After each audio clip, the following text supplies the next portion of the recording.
കമ്മീഷനാണ് നിർവഹിക്കുന്നത്. അത് എല്ലാവരും അംഗീകരിക്കുന്ന കാര്യമാണ്. അതിന് മുകളിൽ മോണിറ്റർ ചെയ്യുന്നത് സുപ്രീം കോടതിയാണ്. അപ്പൊ സുപ്രീം കോടതിയുടെ മോണിറ്ററിംഗിന്റെ അടിസ്ഥാനത്തിൽ ഇലക്ഷൻ കമ്മീഷനാണ് ഇലക്ഷൻ പ്രക്രിയ നടപ്പിലാക്കുന്നത്. ലോകത്തിലെ ഏറ്റവും വലിയ ജനാധിപത്യ രാജ്യമാണ് ഭാരതം. ഈ ജനാധിപത്യ രാജ്യത്തില് എല്ലാ കാലഘട്ടത്തിലും ജനഹിതമാണ് നടപ്പിലായിട്ടുള്ളത്.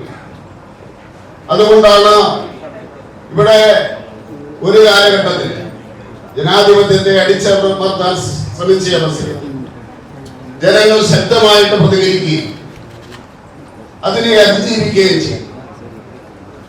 ഞാനൊക്കെ അടിയന്തരാവസ്ഥയുടെ കാലഘട്ടത്തിലാണ് രാഷ്ട്രീയ പ്രവർത്തനം തന്നെ തുടങ്ങിയത്. അടിയന്തരാവസ്ഥ ഇല്ലായിരുന്നുവെങ്കിൽ ഒരുപക്ഷെ ഞാൻ രാഷ്ട്രീയക്കാരനാവില്ലായിരുന്നു.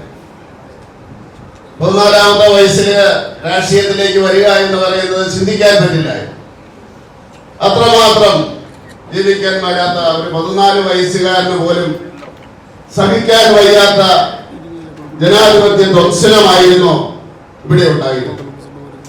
പക്ഷേ ഭാരതത്തിലെ ജനങ്ങൾ നിശബ്ദമായിട്ട് പ്രതികരിച്ചു.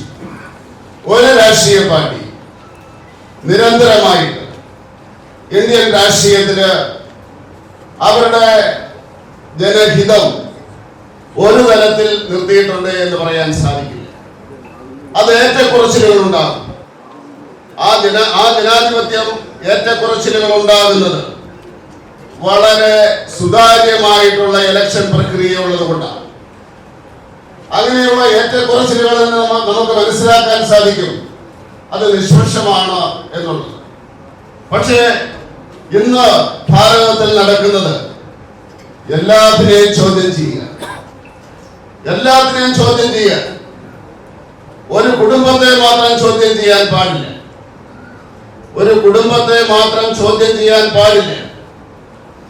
ആ കുടുംബത്തിലെ റാണിയോ രാജകുമാരനെയോ രാജകുമാരിയോ ചോദ്യം ചെയ്താൽ അപ്പോഴ് ജനാധിപത്യം അപകടത്തിലായി എന്നാണ് പറയുന്നത്.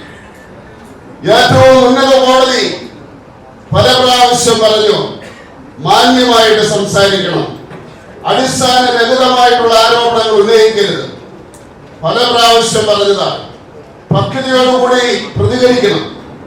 എല്ലാ പ്രാവശ്യവും കോടതിക്കെതിരെ പ്രതികരിച്ചിട്ടുണ്ട്.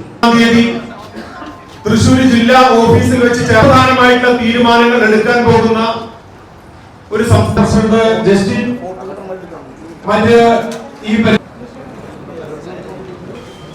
ജില്ലാ പ്രസിഡന്റുമാര്, ജനറൽ സെക്രട്ടറിമാര്, മേഖലാശ്രയത്തിൽ ചരിത്രത്തിന്റെ ഭാഗമായിരിക്കുന്ന നമ്മുടെ ബി ജെ പിയുടെ ആരാധ്യനായിട്ടുള്ള